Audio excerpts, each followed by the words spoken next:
They fought harder than any regiment in American history. They came home as heroes, but their own country wouldn't let them be. The Harlem Hellfighters, America's most decorated regiment that came home to racism, a story about valor betrayed. Subscribe for more untold histories that changed everything.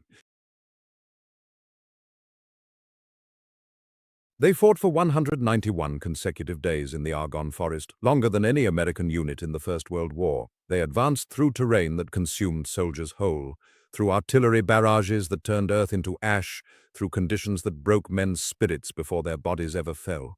The men of the 369th Infantry Regiment emerged from those French forests, decorated with the Croix de Guerre, their combat record unmatched, their valor recognized by a grateful French military that embraced them as brothers in arms. Yet when these soldiers returned home to New York in 1919, they discovered a bitter truth that no medal could penetrate. The same nation they had bled for, the same country whose uniform they wore with pride, refused to see them as fully human. They were African American, and Jim Crow America had no room for black heroes. This is the story of men who answered their country's call when their country would not answer theirs. Men organized from Harlem's streets in 1913, rejected by American commanders who deemed them unfit to fight alongside white soldiers, then reassigned to French command where they proved themselves among the war's most formidable fighters. It is a chronicle of extraordinary courage meeting extraordinary injustice, of triumph shadowed by the nation's deepest contradictions. It is the story of the Harlem Hellfighters, America's most decorated regiment that came home to racism. In the opening years of the 20th century, New York City pulsed with ambition and contradiction. The metropolis that rose along the Hudson River had become a beacon for dreamers and strivers, a place where fortunes could be made and identities remade. Yet beneath the gleaming facades of progress ran currents of rigid segregation, economic exploitation, and systematic exclusion. It was within this paradoxical landscape that the story of the 369th Infantry Regiment would begin, not with fanfare or recognition, but with the quiet determination of African American citizens who sought to claim their place in the nation they had helped build. The genesis of what would become known as the Harlem Hellfighters lay in the ambitions of New York's black community during the early 1900s. Harlem itself had undergone a remarkable transformation in the preceding decades. What had once been a neighborhood of European immigrants and working-class whites had become, by 1910, the cultural and political center of African American life in the North. The Great Migration was underway, drawing thousands of black families from the agricultural South to the industrial promise of northern cities. They came seeking work in factories and warehouses, seeking dignity and opportunity, seeking escape from the violent oppression of Jim Crow. Harlem became their destination, their hoped-for promised land. Within this community of artists, intellectuals, laborers, and entrepreneurs, military service held particular significance. For African American men, the armed forces represented a pathway to respectability, to prove one's patriotism and manhood within a nation that systematically denied both. The tradition of black military service stretched back to the Revolutionary War and the Civil War. Yet each generation had to reassert its claim to this patriotic identity.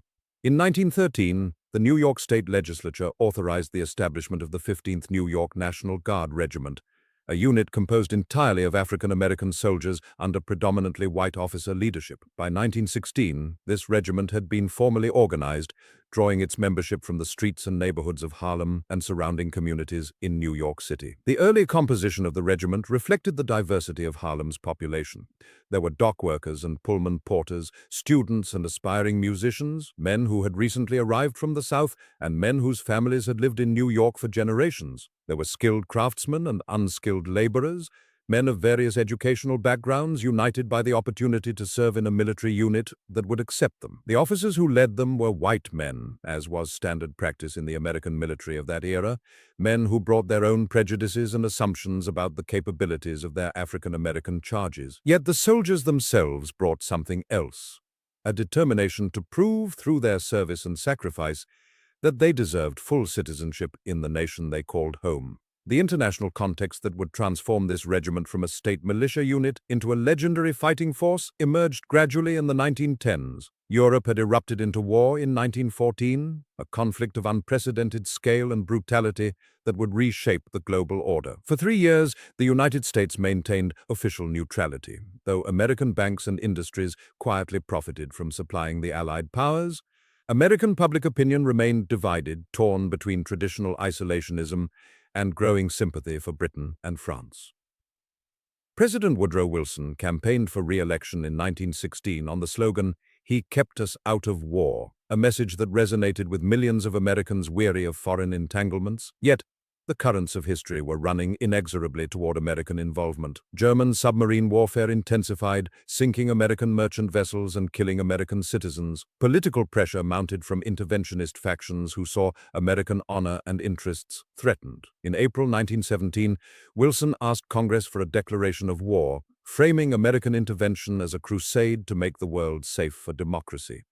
Congress voted overwhelmingly in favor, and the United States entered the Great War. The mobilization that followed transformed American society from top to bottom. The Selective Service Act, passed in May 1917, created a mechanism for conscripting millions of men into military service. Training camps sprung up across the nation to prepare the hastily assembled army for the grueling campaigns of the Western Front. Within this vast machinery of military expansion, the 15th New York National Guard Regiment, now renumbered as the 369th Infantry Regiment, found itself swept into the current of war preparation. The regiment that had served primarily as a source of pride for Harlem's African-American community would now be tested in the crucible of modern industrial warfare. The decision to activate the 369th for federal service, however, revealed the persistent racism embedded within the American military establishment.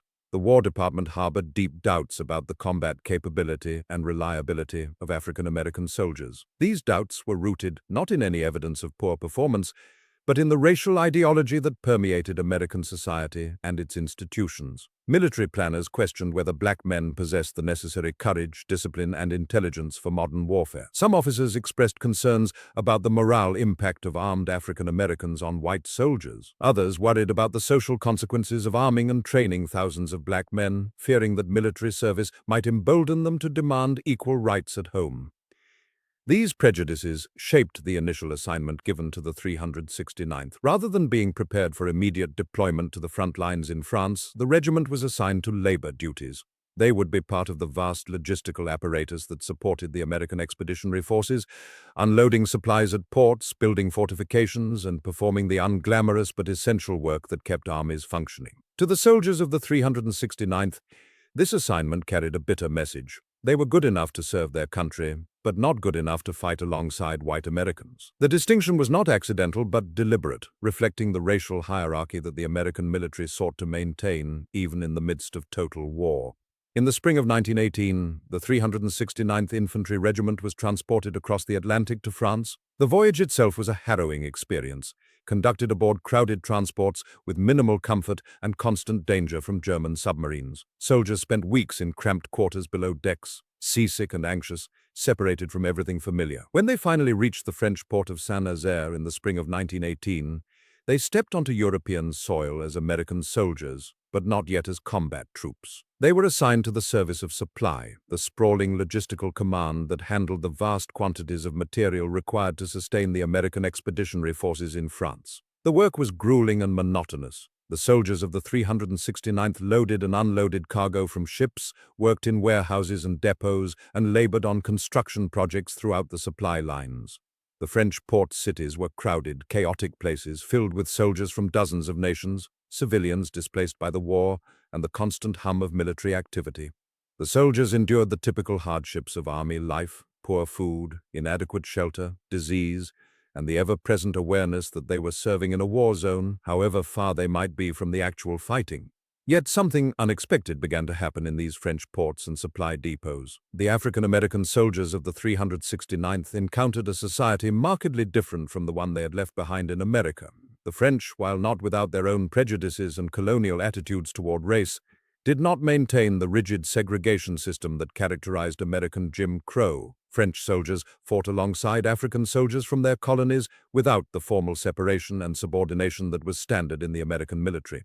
French civilians, particularly in port cities that had seen little of American segregationist ideology, often treated the black soldiers with a courtesy and respect that astonished men accustomed to constant humiliation and discrimination.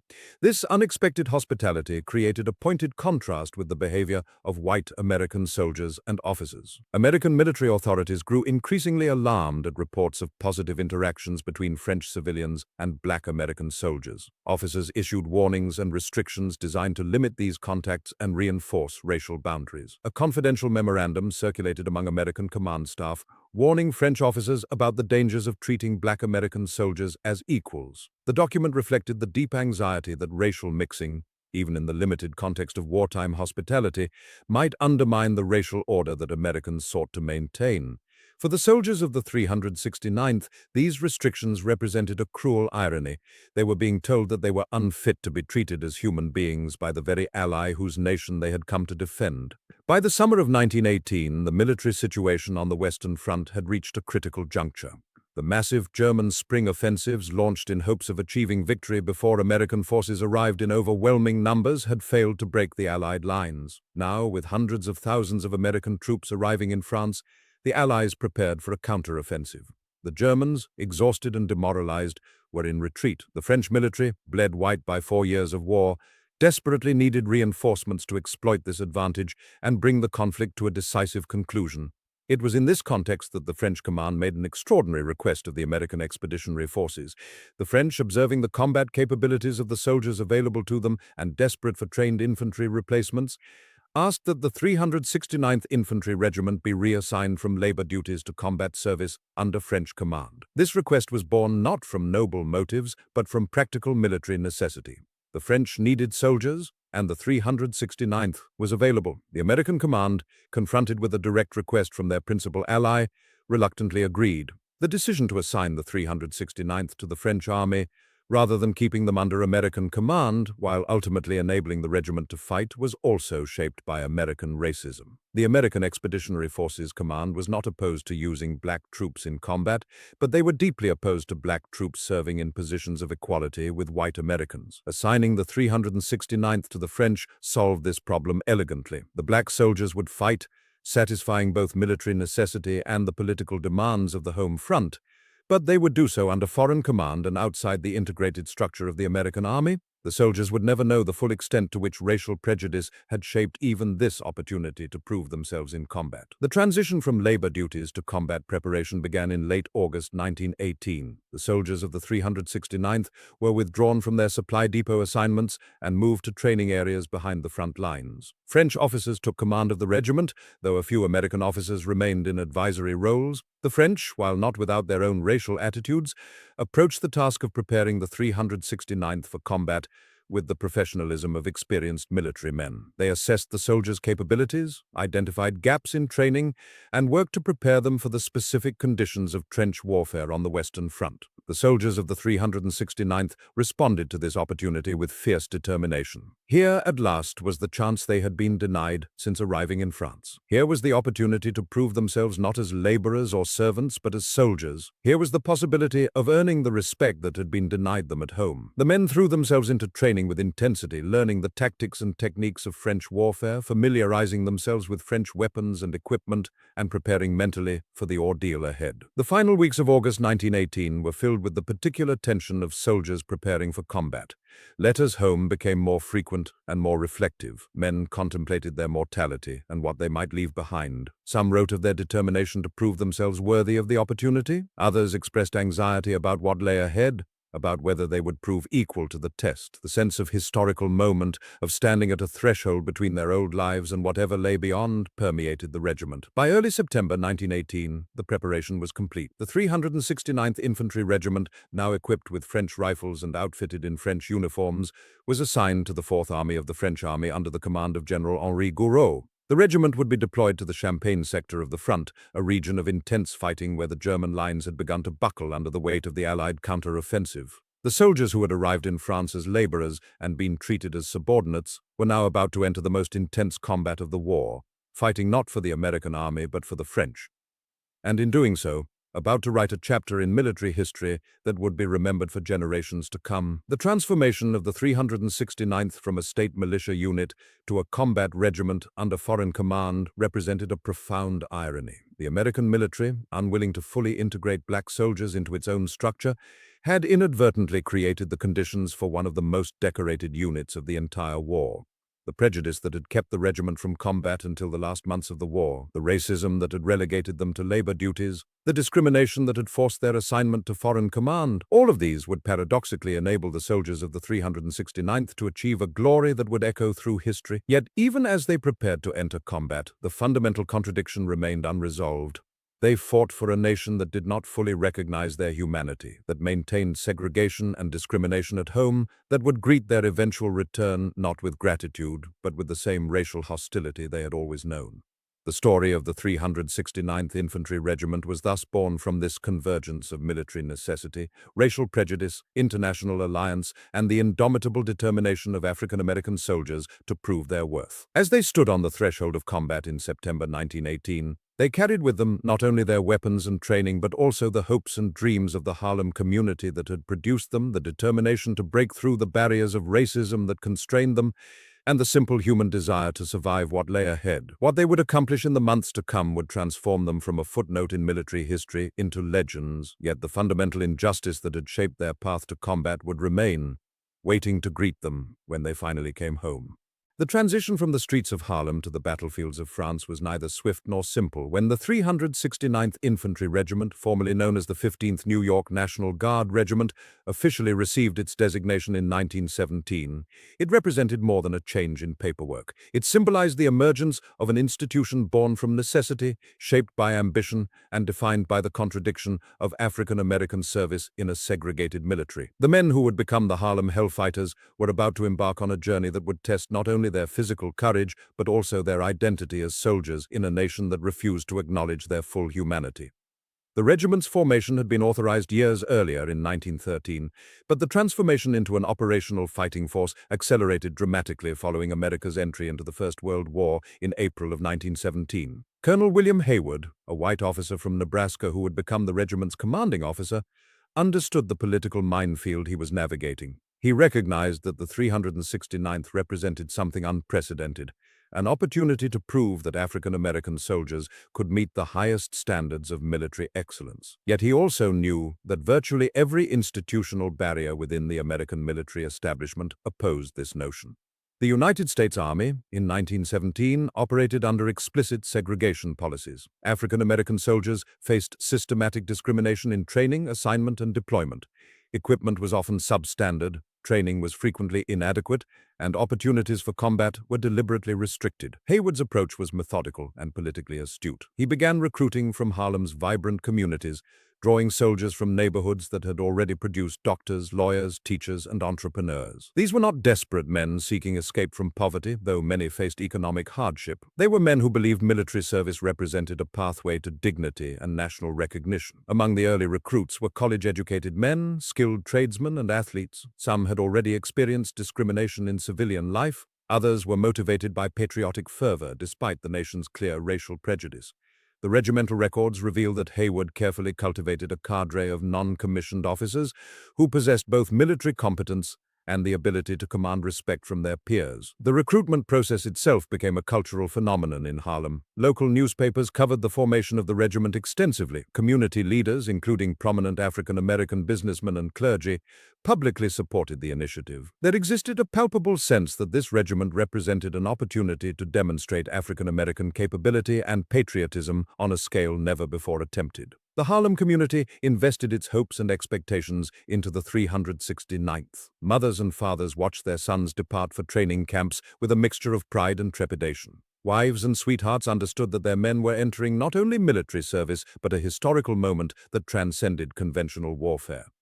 Training camps presented the first serious obstacles. The regiment was initially stationed at Camp Whitman in Peekskill, New York, where they conducted preliminary training. The conditions reflected the broader discrimination embedded in American military infrastructure. Equipment allocations were minimal. Training schedules were frequently disrupted. The camp's white commanders, many of whom harbored explicit racist views, resented the presence of the African-American regiment. Nevertheless, the men of the 369th persisted. Under Hayward's leadership and the guidance of experienced non-commissioned officers like Sergeant Major James Europe, a legendary musician who had organized military bands, the regiment developed a cohesion that transcended the institutional hostility surrounding them. Europe, in particular, understood that military discipline and cultural pride were not mutually exclusive. He organized the regiment's band with extraordinary care, ensuring that it would become a symbol of the regiment's excellence and African-American achievement. The decision to deploy the regiment to France in 1918 proved transformative. American military leadership, confronted with the political complications of deploying African-American combat troops, resolved the dilemma by offering the 369th to the French army.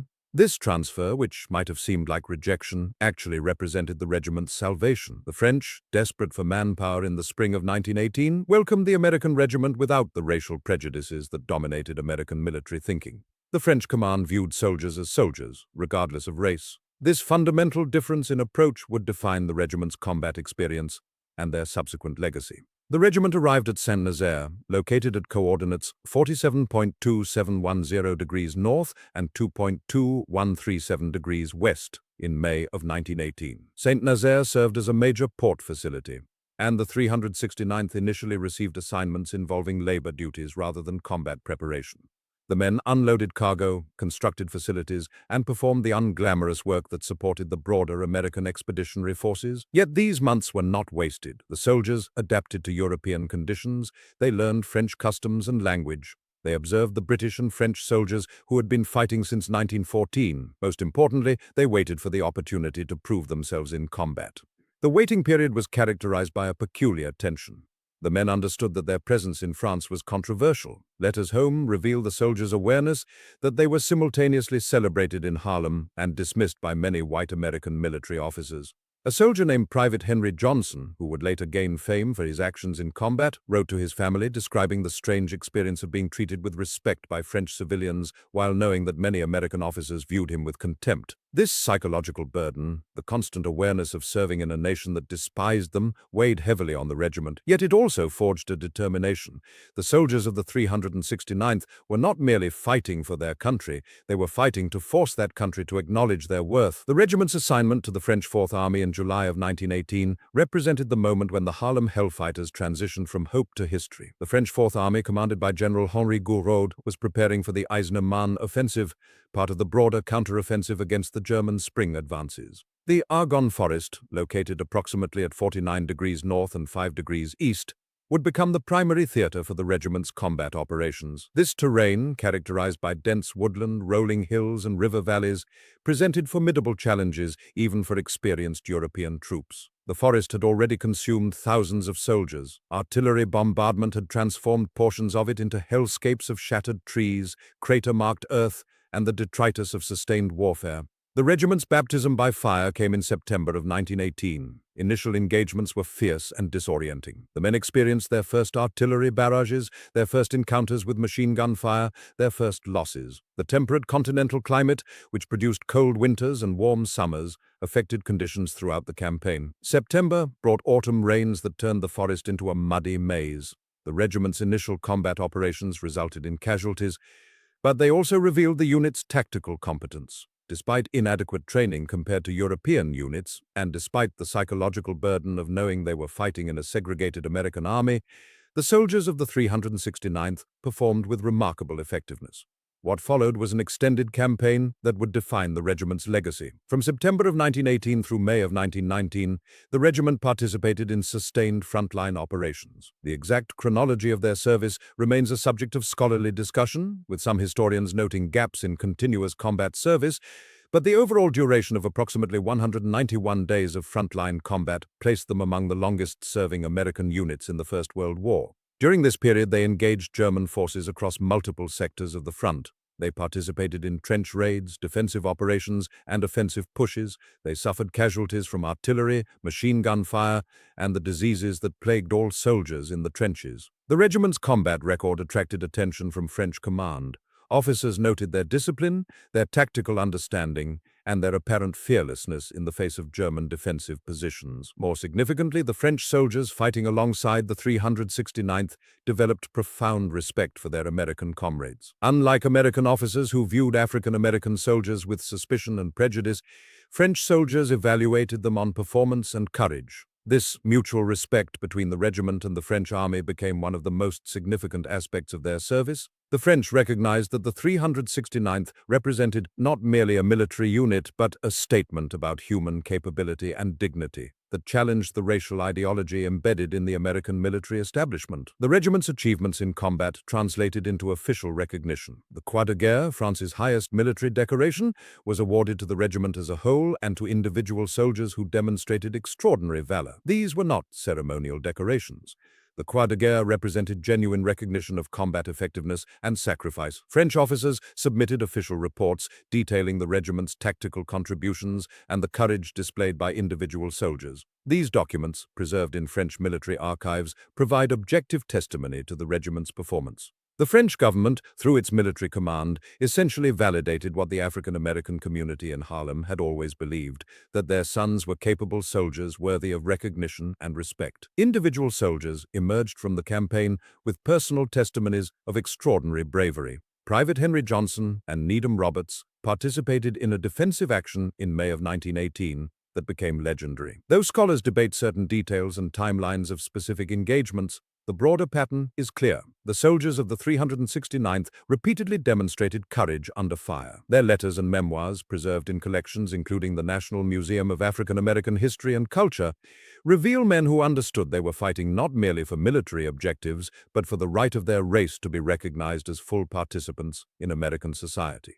The regiment also served a crucial role in understanding the political significance of their deployment. By 1918, as the war neared its conclusion, military and political leaders in America were increasingly aware that African American service in France was generating international attention. The French government treated the regiment with honor. French civilians, unencumbered by American racial prejudices, welcomed the soldiers. Photographs and newspaper accounts of African American soldiers being treated with dignity in France circulated through African American communities in America. This created a profound contradiction. American soldiers fighting in a segregated military for a nation that denied them basic rights were being honored by a foreign ally that treated them as equals. The artifacts and equipment associated with the regiment tell stories of their service and sacrifice. French-issued Berthier rifles, standard weapons for French infantry in 1918, were carried by the regiment's soldiers. Uniforms bearing the rattlesnake insignia that identified the regiment survive in museum collections. The Croix de Guerre medals, physical embodiments of French recognition, remain preserved artifacts of their achievement. Personal items, letters, photographs, personal effects provide intimate glimpses into the soldiers' experiences. These artifacts, housed in institutions like the National Museum of African American History and Culture and military museums throughout the United States and France, represent tangible evidence of the regiment's presence and sacrifice. The regiment's development as a fighting force was not merely a military accomplishment. It represented a challenge to the fundamental racial assumptions underlying American society. The performance of the 369th demonstrated that military segregation was not justified by any difference in capability or courage. It revealed that racial discrimination was a choice made by American institutions, not an inevitable reflection of human capability. For the African American community, the regiment's achievements in France represented vindication of a fundamental belief that when given the opportunity, African American soldiers could meet the highest standards of military excellence. The regiment's role in the broader context of the First World War was significant but often overlooked. American military historians frequently emphasized the contributions of white American units while minimizing or ignoring the substantial contributions of African American soldiers. Yet, the 369th's participation in the Meuse-Argonne offensive and related operations contributed meaningfully to the overall military effort. They held sectors of the line against German counterattacks. They participated in offensive operations that advanced Allied positions.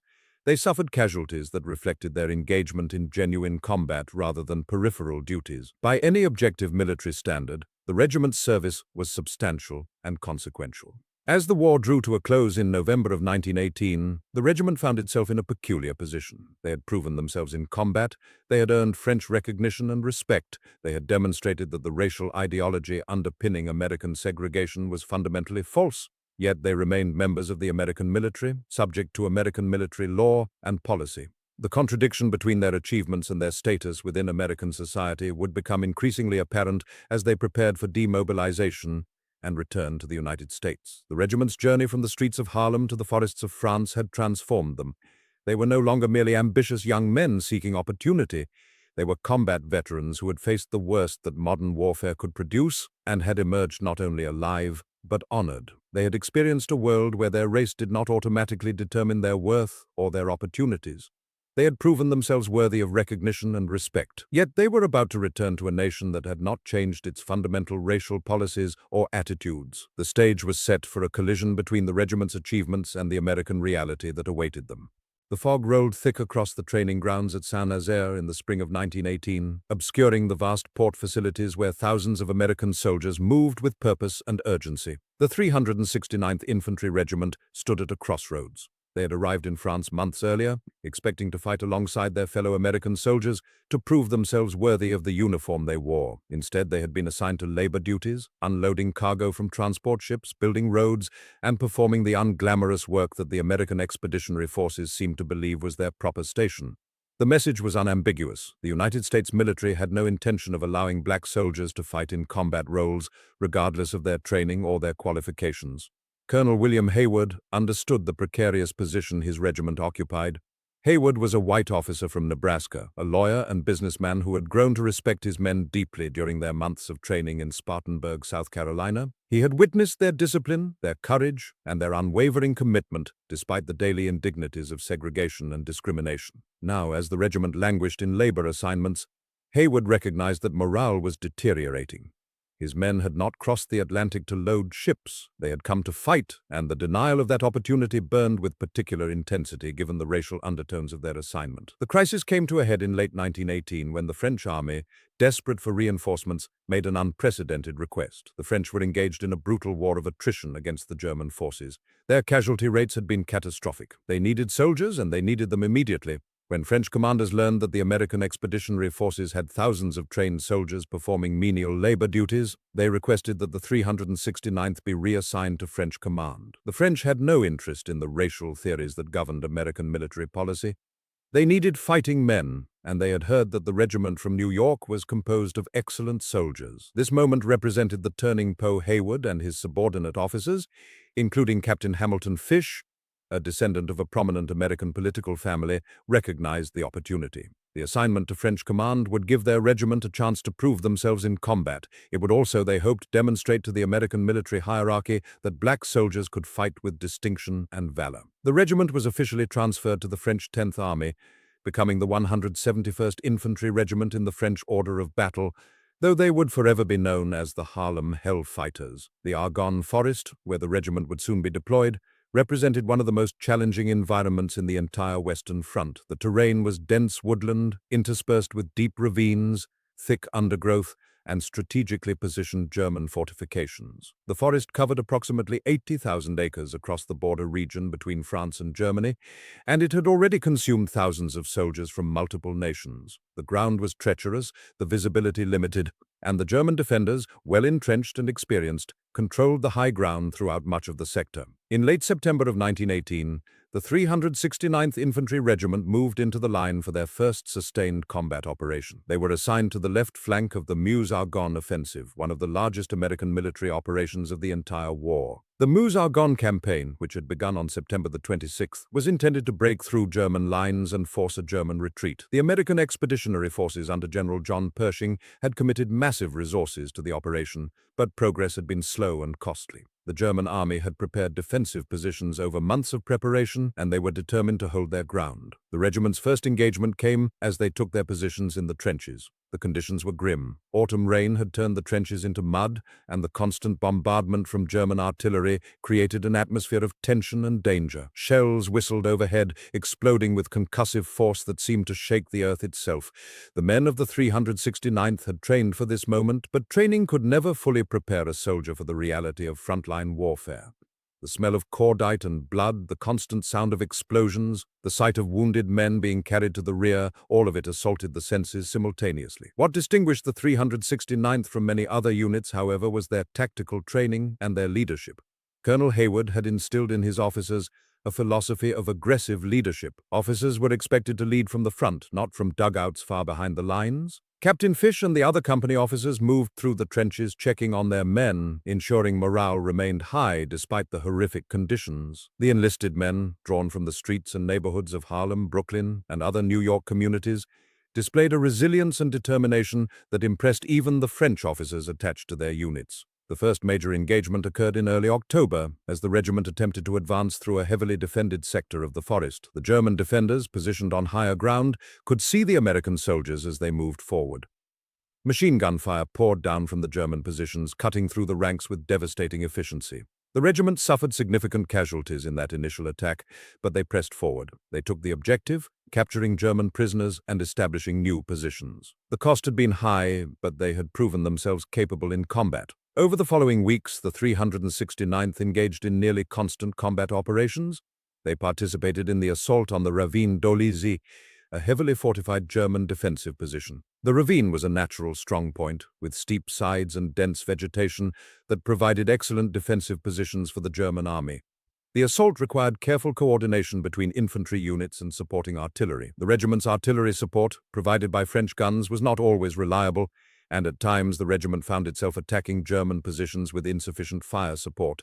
Yet they persisted. The soldiers of the 369th developed a reputation among the French army that grew with each passing week. French officers began referring to them as the men of bronze, a testament to their durability and fighting spirit. They were assigned to some of the most difficult sectors of the front, placed at critical points where the fighting was most intense. The regiment accepted these assignments without complaint, understanding that their performance under these conditions would have implications extending far beyond the immediate military situation. Casualties mounted steadily. Young men from Harlem, some of them only 19 or 20 years old, fell to machine gun fire, artillery shells, and the diseases that plagued the trenches. The regiment had entered the line with approximately 1,000 men. After weeks of continuous combat, that number had been reduced substantially. Replacement soldiers arrived from other units, many of them from the labor battalions, finally given the opportunity to fight. The regiment cycled these men into combat, integrated them into existing squads and platoons, and continued operations. The crisis deepened as the campaign wore on. The weather deteriorated with the approach of winter. Rain became constant, and the trenches remained perpetually muddy and cold. Soldiers developed trench foot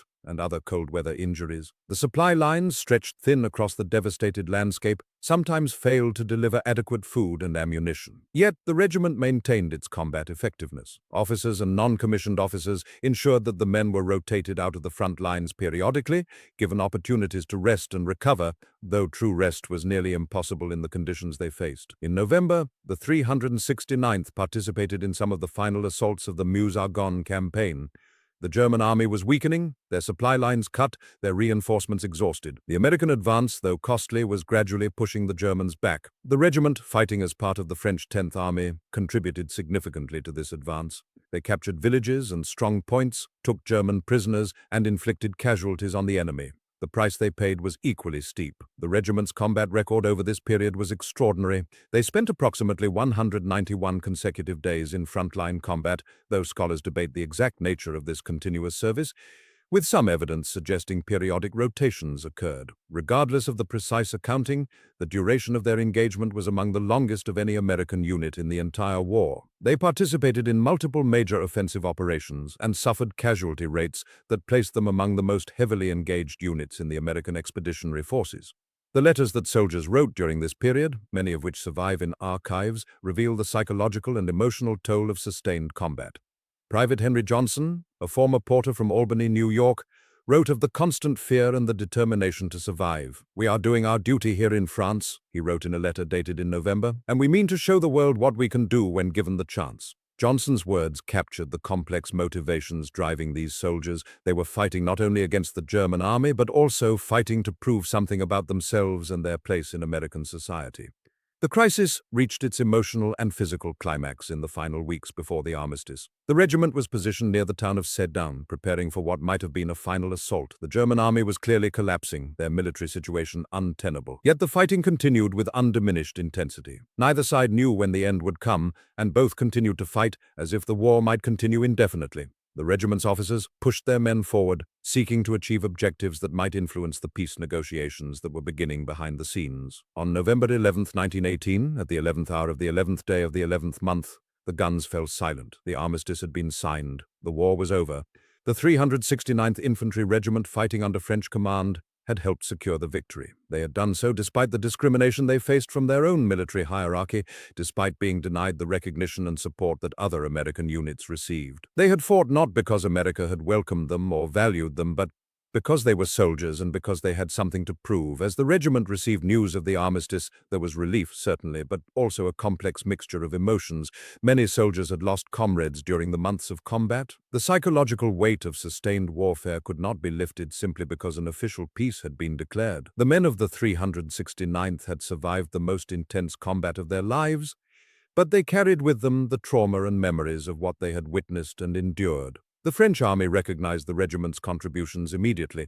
The Croix de Guerre, France's military decoration for valor, was awarded to the regiment as a unit and to many individual soldiers for their bravery under fire. French commanders publicly praised the regiment, acknowledging their exceptional performance and their critical role in the final phases of the Meuse-Argonne campaign. General Pershing, the American commander, was notably less effusive in his recognition, though he could not entirely ignore the regiment's combat record. The crisis that had defined this period, the struggle to prove themselves, the intense combat, the casualty rates, the daily confrontation with death, had been overcome. The regiment had survived. They had fought with courage and distinction. They had earned recognition and respect from their French allies. They had demonstrated beyond any doubt that black soldiers could fight as effectively as any soldiers in the world. They had answered the fundamental question that had motivated their enlistment. Given the opportunity to fight, what would they accomplish? Yet even as the regiment prepared to return home, even as they received decorations and accolades from French officers, they understood that their real crisis lay ahead. They had proven themselves on the battlefields of France,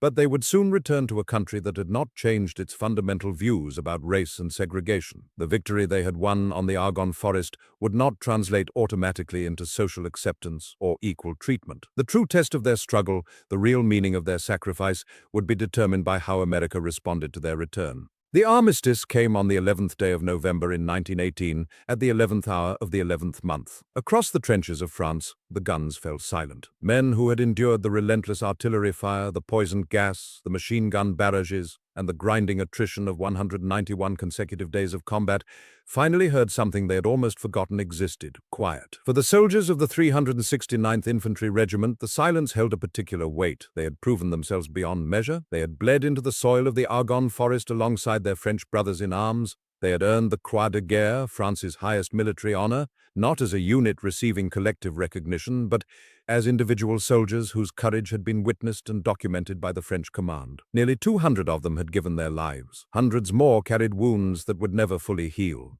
Yet, as the regiment prepared for the journey home, a question hung unspoken in the air.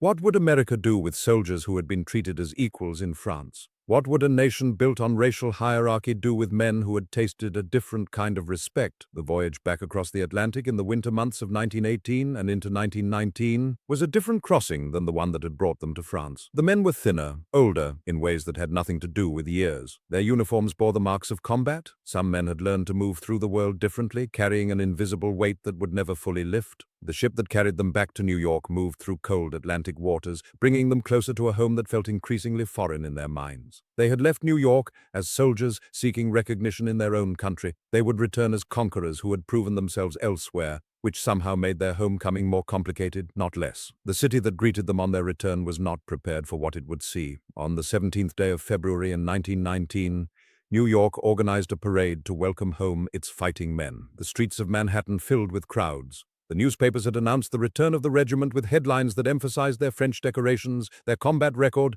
their honors. But the American military establishment had decided something that morning. The parade route would not go through the traditional neighborhoods where the regiment's soldiers had come from. The parade would not march through Harlem, where these men had been recruited, trained, and sent off by their families and communities. Instead, the official parade route moved through downtown Manhattan, through the financial district, keeping the black soldiers at a careful distance from the white neighborhoods where most of the city's power and wealth concentrated.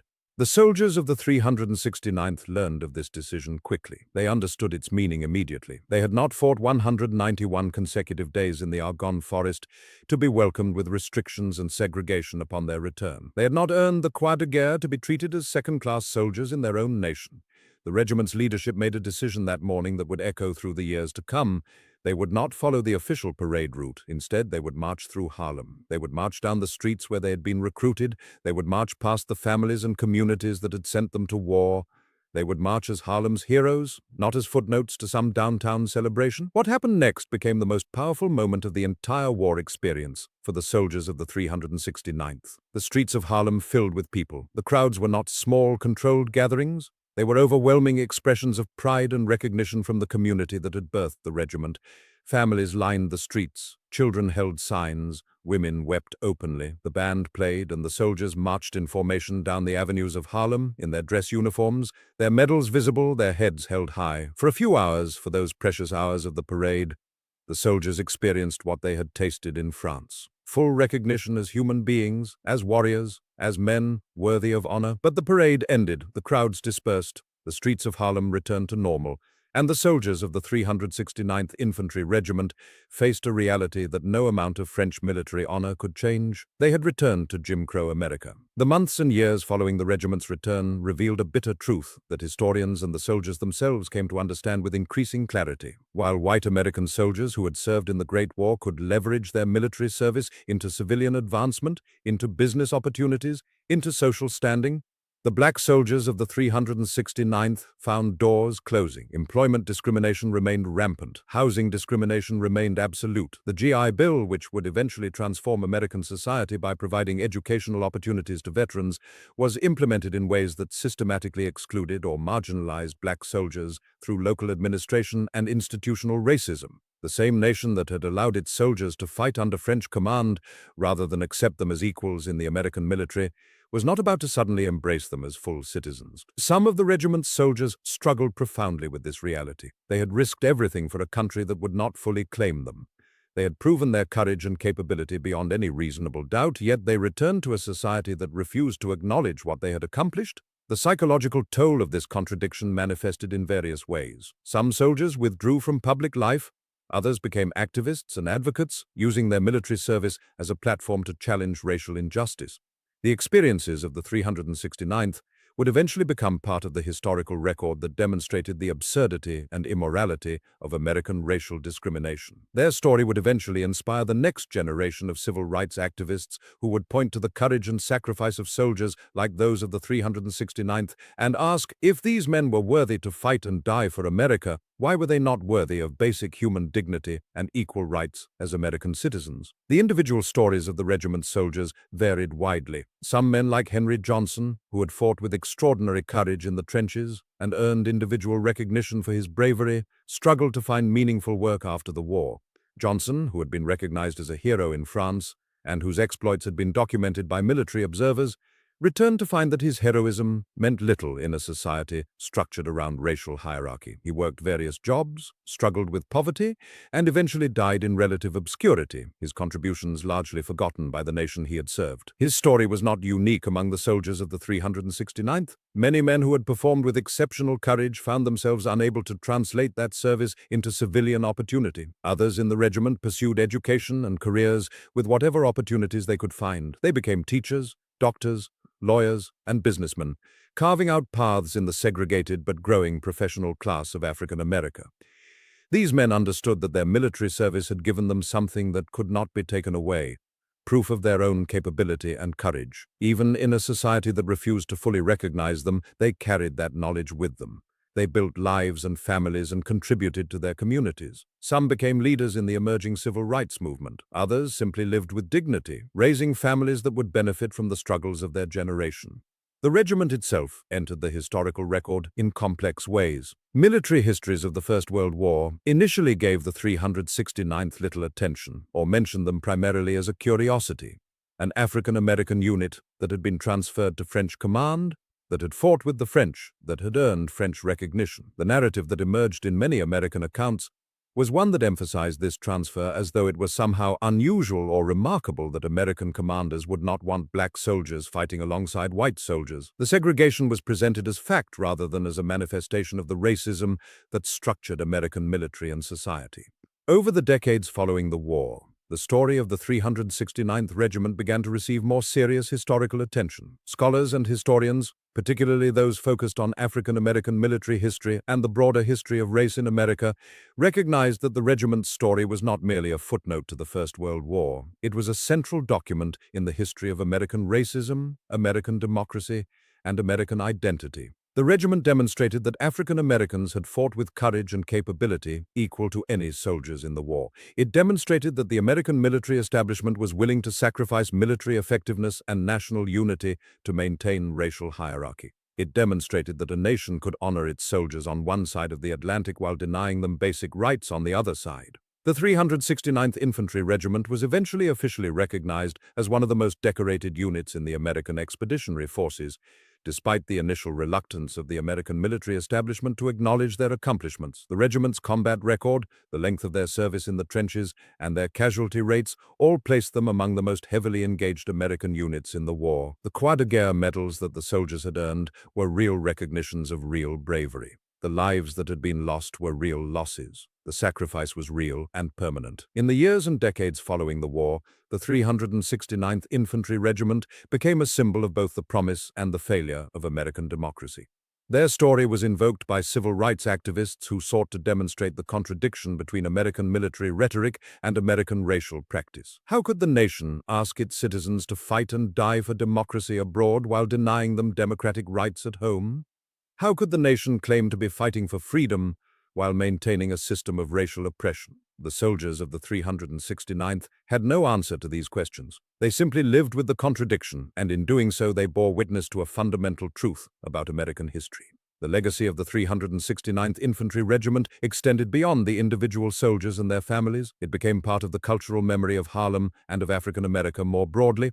The regiment represented a moment when Black Americans had stepped onto a world stage and proven themselves equal to any people in the world. The Harlem Hellfighters, as they came to be called, became legendary figures in Harlem's history. Their story was told and retold. Young people in Harlem learned about soldiers who had marched through their streets in uniform, who had fought in France, who had earned honors and recognition. The story inspired pride and also raised questions about what it meant to serve a country that did not fully recognize your humanity. By the middle of the 20th century, the 369th story had become central to discussions about race, military service, and American identity. When the civil rights movement emerged in the 1950s and 60s, the history of the regiment and soldiers like those who had served in it provided historical evidence and moral authority. Veterans of the Second World War and the Korean War could point back to the 369th and ask, why are we still fighting these battles? Why are we still serving a nation that treats us as less than equal? The soldiers of the 369th had asked these questions implicitly through their sacrifice. Their successors would ask them explicitly through organized protest and demands for justice. The physical artifacts and records of the 369th Regiment are preserved in various locations and institutions. The National Museum of African American History and Culture maintains materials related to the regiment, including uniforms, medals, and personal items. Military archives contain official records of the regiment's service, combat reports, and casualty lists. These materials serve as historical documents that allow contemporary generations to understand what these soldiers experienced and what they accomplished. The Berthier rifles that the French had issued to the regiment, the uniforms with insignia, the Croix de Guerre medals themselves all remain as physical evidence of a moment in history when American soldiers had been deemed unfit to serve their own nation but worthy enough to serve France. The geographical locations where the 369th fought remain marked by history. The Argonne Forest in northeastern France, where the regiment spent 191 consecutive days in combat, has been preserved in part as a historical site. Visitors to the region can see the terrain where the fighting occurred, can understand the difficulty of the landscape, can comprehend something of what the soldiers endured. The forest itself has grown back over the decades, but the scars of war remain visible to those who know where to look. The trenches have largely disappeared, but the historical record remains clear about what happened there. The story of the 369th Infantry Regiment ultimately is a story about America itself. It is a story about a nation that was founded on principles of equality and democracy while simultaneously maintaining a system of racial oppression. It is a story about soldiers who served their country with courage and sacrifice despite knowing that their country would not fully recognize their humanity. It is a story about the power of human dignity and courage to transcend the limitations that society seeks to impose. The soldiers of the 369th did not return from France as broken men, though many carried profound wounds. They returned as men who had proven something to themselves and to the world, even if their own nation would not acknowledge what they had proven. The final legacy of the 369th Infantry Regiment is perhaps this. Their story stands as permanent testimony to the possibility of human excellence existing alongside institutional racism, of individual courage existing within systems of oppression, of hope persisting even in the face of profound injustice. The Harlem Hellfighters fought 191 consecutive days in the Argonne Forest. They earned the Croix de Guerre. They marched through the streets of Harlem in triumph. They returned to a nation that would not fully honor them, and yet their story endured. It became part of American history. It became part of the moral record of the nation. It became evidence that could not be denied, a testament to human courage that no amount of racism could ultimately erase. In that endurance, in that refusal to be erased, despite all that society attempted, the 369th Infantry Regiment achieved a kind of victory that transcended military outcomes. They became immortal in the historical record. Proof that even in the darkest moments of American racial history, there were men who stood tall, who fought with honor, who refused to accept the limitations that society sought to impose upon them. That is their legacy. That is what they left behind for future generations to remember and to learn from. A permanent challenge to the conscience of a nation that had sent them to war and denied them peace. Thank you so much for joining me today and diving into this fascinating chapter of World War I history. If you found this story compelling, please hit that like button and subscribe to the channel so you never miss our next upload. I'd absolutely love to hear your thoughts in the comments below. What aspect of this era interests you most? Your feedback genuinely helps shape the stories we tell next. We've got so many more incredible tales from the Great War waiting to be explored, and I can't wait to share them with you. So stay curious and keep learning. See you next time.